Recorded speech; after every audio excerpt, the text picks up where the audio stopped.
Very good morning to all.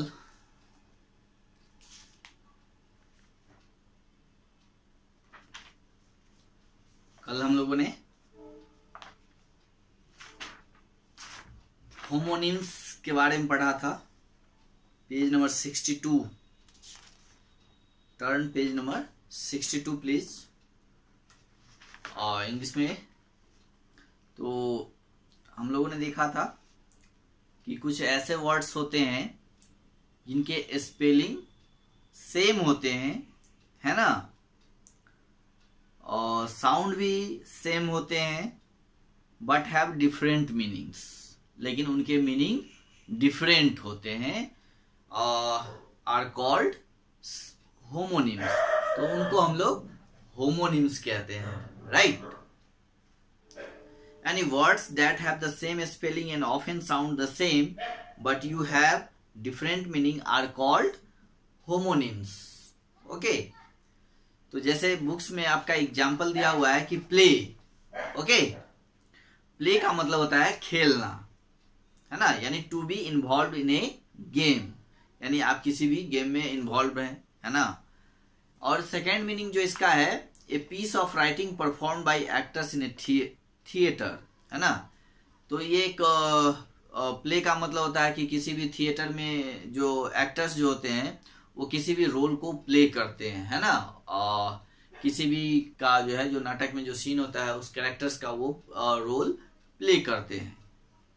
तो ये हो गया प्ले करना। और फिर नेक्स्ट वर्ड है जैसे रिलीफ। कल भी मैंने आप लोगों को बताया था, रिलीफ का मतलब होता है आराम, है ना, आराम पहुंचना, रिलीफ मिलना, है ना। जैसे आपको हेडेक है, आप दवा खाते हैं तो आपको रिलीफ होती है, यानी आराम होता है ना। आपको पेट में दर्द हो जाता है, आप मेडिसिन लेते हैं तो आपको आराम हो जाता है। तो एक रिलीफ का मतलब होता है आराम, यानी फीलिंग्स ऑफ हैप्पीनेस, मतलब हैप्पीनेस का फीलिंग होना आफ्टर समथिंग बैड स्टॉप, जब कुछ बुरा चीज रुक जाता है, जैसे सर में दर्द होना रुक गया, पेट में दर्द होना रुक गया, है ना। तो उसके बाद जो फीलिंग होती है हैप्पीनेस को, उसको हम लोग रिलीफ, यानी रिलीफ उसको बोलते हैं। रिलीफ का मतलब होता है आराम, है ना, RELIEF, रिलीफ। रिलीफ का मतलब होता है आराम। और इसके दूसरे मीनिंग भी होते हैं, जैसे रिलीफ का मतलब होता है राहत, राहत पहुंचाना, है ना, यानी किसी को हेल्प करना। यानी फूड और money given to people in need, यानी फूड और मनी, यानी भोजन या पैसा जो है जब हम किसी लोग को देते हैं उसकी जरूरत पे, है ना, आवश्यकता पे, तो यानी उसको हम लोग राहत बोलते हैं, है ना। जैसे अभी देखिए बारिश का टाइम है तो हर तरफ जो है देश में जो है बाढ़ का माहौल बना हुआ है। तो बहुत सारे ऐसे लोग हैं जिनके घर बाढ़ में डूब चुके हैं, है ना, वो बह चुके हैं। तो उनको जरूरत है फूड और मनी की, तो उनको जो प्रोवाइड किया जा रहा है फूड और मनी, तो वो यानी उसको हम लोग रिलीफ बोलते हैं, यानी राहत बोलते हैं। राहत पैकेज जो है दिया जाता है, यानी उनको राहत दिया जाता है फूड और मनी का। और सरकार भी राहत पैकेज बांटती है ताकि लोगों को किसी तरह की असुविधा न हो, ठीक है। तो एक रिलीफ का मतलब होता है राहत।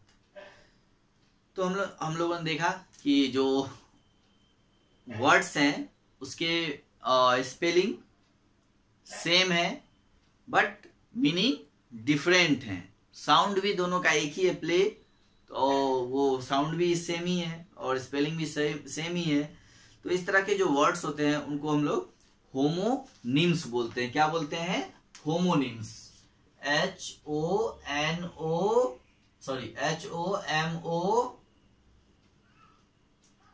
HOMONYMS, यानी words that have the same spelling and often sound the same but they have different meanings are called homonyms. ये homonyms है ना। बस सिंपल ध्यान में रखना है कि जिसके स्पेलिंग और साउंड सेम हो बट मीनिंग जो है वो डिफरेंट हो, तो वैसे वर्ड्स को हम लोग होमोनिम्स कहते हैं, ठीक है। अब देखिए उसके बाद फिर नीचे में कुछ और भी एग्जाम्पल दिए हुए हैं होमोनिम्स के, जैसे एक्ट। एक्ट का मतलब होता है कोई एक्ट करना, है ना, या कोई टू डू समथिंग। या फिर एक्ट का एक और मतलब होता है ए सीन फ्रॉम ए प्ले, यानी किसी प्ले का सीन को एक्ट करना, है ना, ठीक है। बैट, बैट का मतलब होता है कि एनिमल होता है बैट, और एक बैट जो है वो टॉय होता है यानी खिलौना होता है। ओके। लाइट का एक मीनिंग होता है नॉट हैवी, यानी मतलब ज्यादा भारी नहीं, हल्का, है ना, नॉट हैवी। और एक लाइट का, उसी लाइट का फिर मीनिंग जो है, दूसरा मीनिंग ये होता है नॉट डार्क, यानी अंधेरा नहीं, यानी लाइट का मतलब प्रकाश, नॉट डार्क। तो हम लोग देख रहे हैं कि स्पेलिंग और जो है उसके और साउंड जो है अक्सर सेम होते हैं, तो ये वर्ड्स जो है आपको होमोनिम्स कहलाते हैं। तो इसके बाद मैंने आपको बोला था कि ये नीचे जो फिल इन द ब्लैंक्स दिए हुए हैं, choose the correct homonyms from the box to fill in the blanks, इसको कंप्लीट करना था। तो चलिए अब हम लोग इसको एक एक करके देखते हैं कि आप लोगों ने क्या बनाया है। आप अपने आंसर्स को अब मैच कीजिएगा कि वो सही है या फिर गलत है। देखिए फर्स्ट जो इसमें वर्ड्स दिए हुए हैं, पहले देखिए लाइज, है ना, एक वर्ड लाइज है। सेकेंड है फाइल, ओके। थर्ड है कैन, CN कैन, ग्रेव, और उसके बाद फिर नेक्स्ट है broom.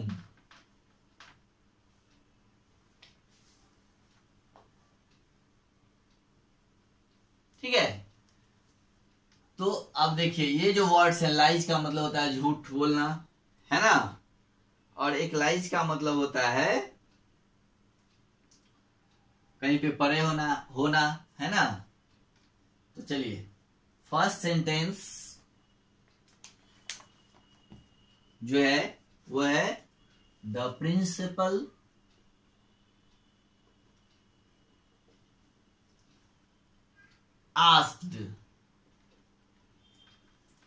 asked the teacher where the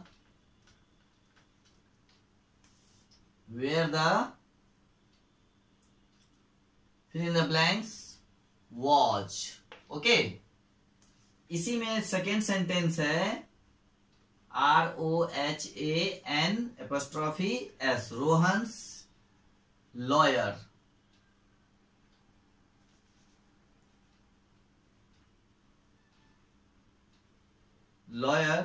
will fill in the blanks a complaint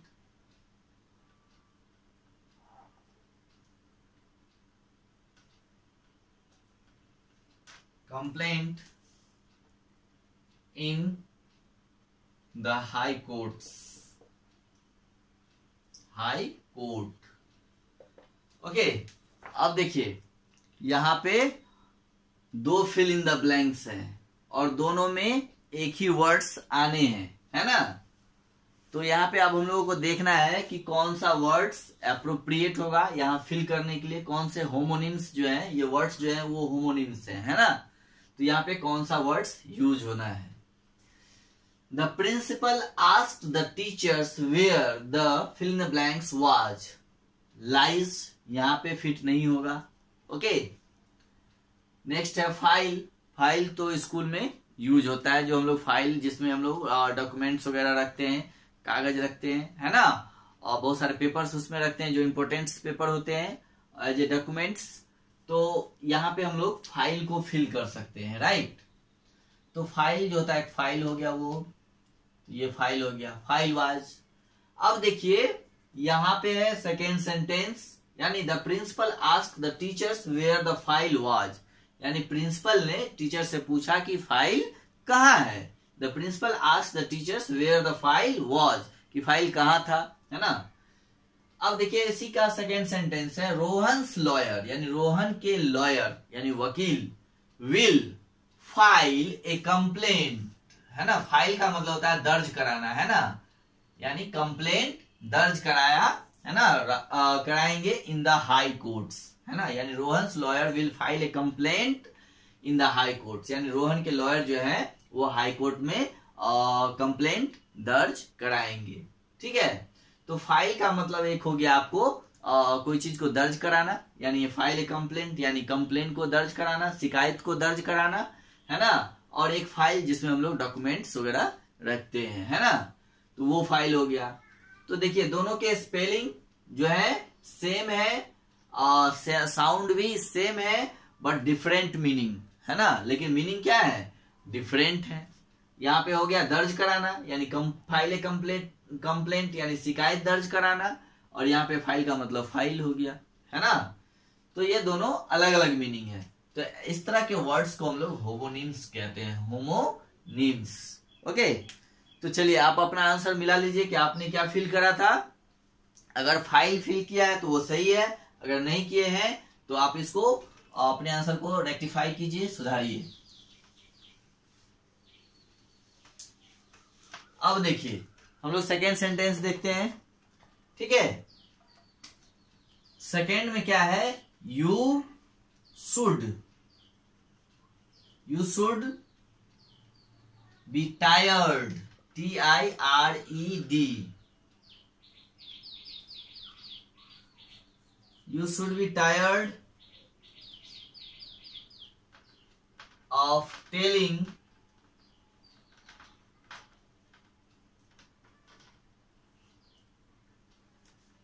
so many fill in the blanks, right? चलिए एक तो ये फिल हो चुका है, इसलिए हम लोग इसको अब काट देते हैं। और सेकेंड, इसी में सेकेंड जो सेंटेंस है वो है माई grandmother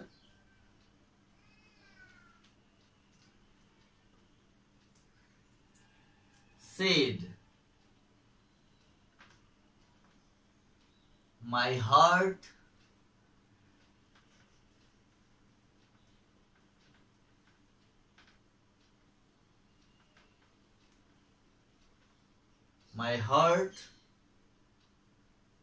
अब उसके बाद फिर फिल इन द ब्लैंक्स है with you, है ना, with you।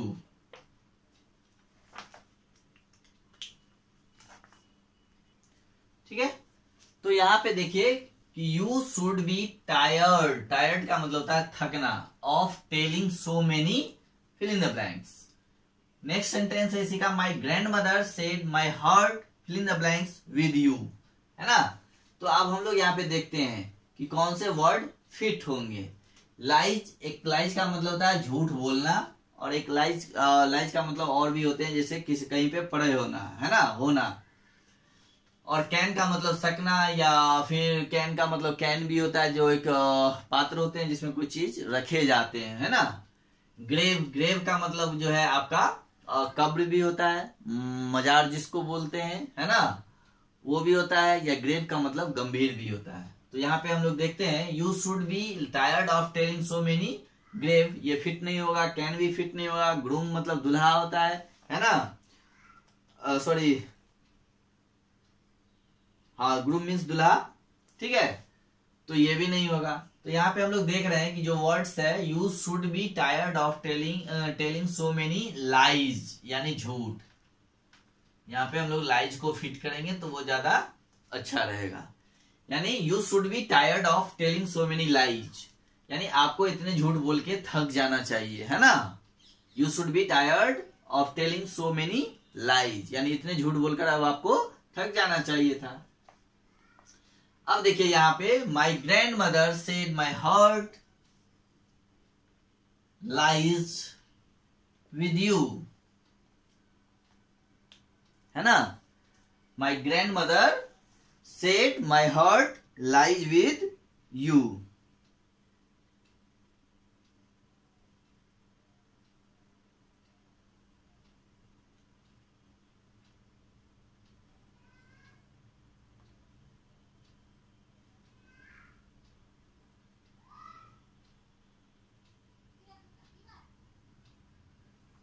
ठीक है, तो मेरे दादी ने कहा कि मेरा दिल जो है वो तुम्हारे साथ है। तो ये हो गया आपका, ठीक है। चलिए अब हम लोग थर्ड देखते हैं।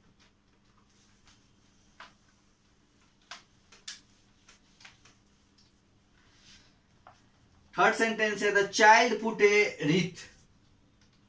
द थर्ड है आपका, the child put a wreath, WREATH, wreath on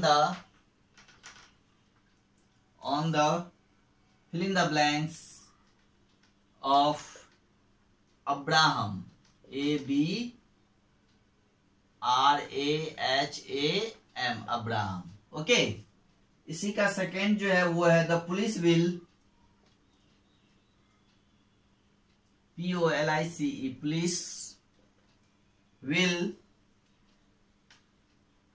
the police will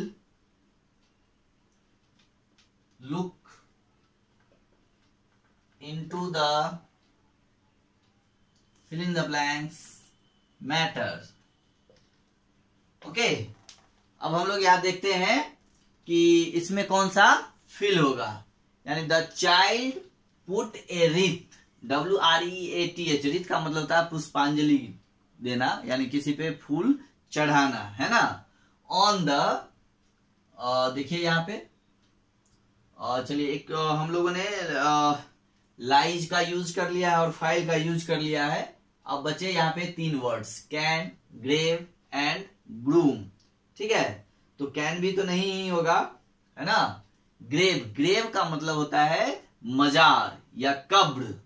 तो the child put a wreath on the grave of Abraham.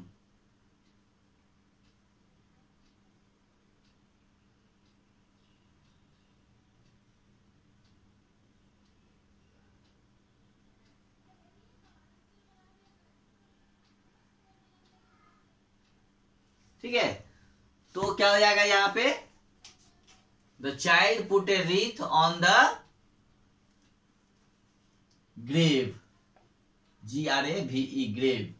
Grave का मतलब हुआ कब्र पे, यानी बच्चों ने अब्राहम के कब्र पे फूल चढ़ाया, है ना। Put a wreath on the grave of Abraham, right, यानी अब्राहम के कब्र पे, मजार पे बच्चों ने फूल पुष्पांजलि किया। चलिए अब देखिए यहाँ पे the police will look into the grab matter. क्या हो जाएगा, ग्रैब मैटर, यानी जो पुलिस जो है मामले को गंभीरता से लेगी। The police will look into the grave matter, यानी पुलिस जो है मामले को गंभीरता से लेगी। ठीक है, अब हम लोग देखते हैं next 4, fill in the blanks number 4।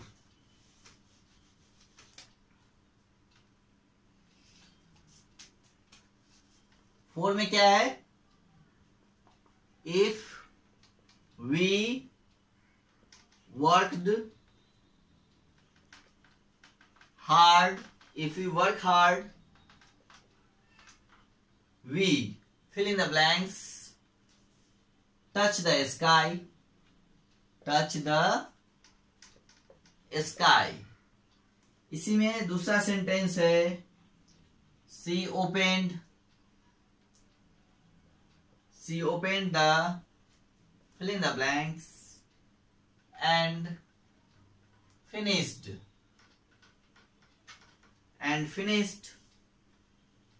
all the candies. Okay, अब देखिए ये भी फिल हो चुका है, ये भी हो चुका है। अब बचा है कि यहाँ ये और एक ये। ठीक है, दो वर्ड्स बचे हैं अब इसमें, कैन एंड ग्रूम। तो if we work hard we can, क्या होगा, we can touch the sky, यानी अगर हम लोग कड़ी मेहनत करेंगे तो आकाश को भी छू सकते हैं, है ना। तो ये हो गया।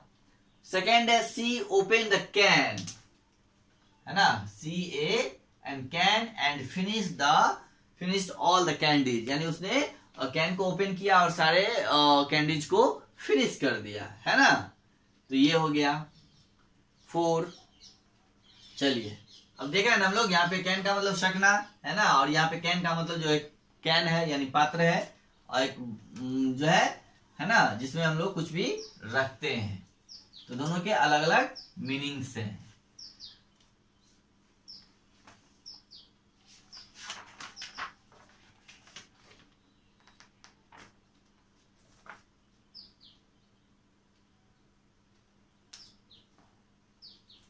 अब नेक्स्ट देखिए 5 है यू नीड, ये भी हो ही गया।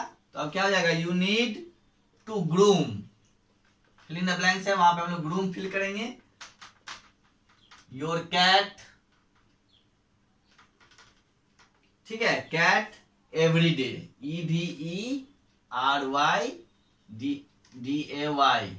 है ना, every day.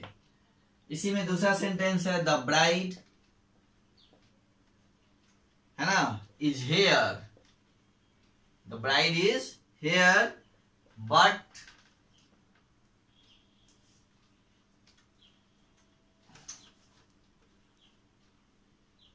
Where is the, fill in the blanks है, यहां पे हम लोग भर देंगे, फिल करेंगे क्या चीज, ग्रूम, है ना। अब देखिए यहाँ पे हमने एक ग्रूम यहाँ पे भरा और एक ग्रूम जो है यहाँ पे फिल किया। दोनों के स्पेलिंग सेम है, साउंड भी सेम है, बट डिफरेंट मीनिंग, है ना, meaning is different. You need to groom your cat every day, यहाँ पे जो ग्रूम है इसका मतलब हुआ देखभाल करना, यानी आपको आवश्यक है अपने कैट की रोज देखभाल करना, है ना। आपको अपने कैट की देखभाल करना और रोज जो है देखभाल करना आवश्यक है ना, ये उसकी आवश्यकता है, ठीक है। तो यहाँ पे है देखभाल, और यहाँ पे द ब्राइड इज हेयर, यानी दुल्हा यहाँ है, but where is the groom, sorry, the bride is here, यानी दुल्हन यहाँ है, but where is the groom, but लेकिन दुल्हा कहाँ है ना। तो यहाँ पे ग्रूम का मतलब होता है दुल्हा, है ना। जो शादी करने जाते हैं लड़के वो दुल्हा होते हैं, और जो लड़कियां होती हैं उसको हम लोग दुल्हन बोलते हैं।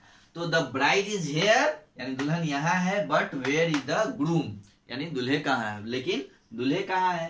तो यहाँ पे हम लोग देख रहे हैं ग्रूम का मतलब दुल्हा, और यहाँ पे ग्रूम का मतलब होता है देखभाल करना, लेकिन दोनों के मीनिंग जो है, स्पेलिंग जो है वो सेम है, साउंड भी सेम है ना, लेकिन मीनिंग अलग अलग है, ठीक है।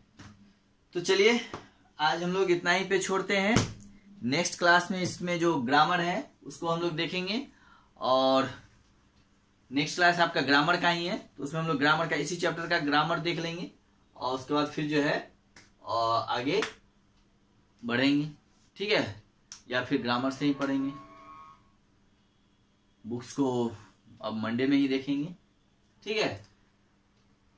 तो आपने देखा यहाँ पे कि जो होमोनिम्स हैं, यानी जो वर्ड्स हैं जिसके स्पेलिंग सेम है, साउंड भी सेम है ना, बट मीनिंग जो है उसके अलग अलग डिफरेंट है ना। तो इस तरह से जो ये जो वर्ड्स होते हैं, इस तरह के जो वर्ड्स होते हैं उसको हम लोग होमोनिम्स बोलते हैं। तो आई होप कि आप लोग होमोनिम्स को अब अच्छी तरह से समझ गए होंगे, ठीक है। चलिए, दैट्स ओके।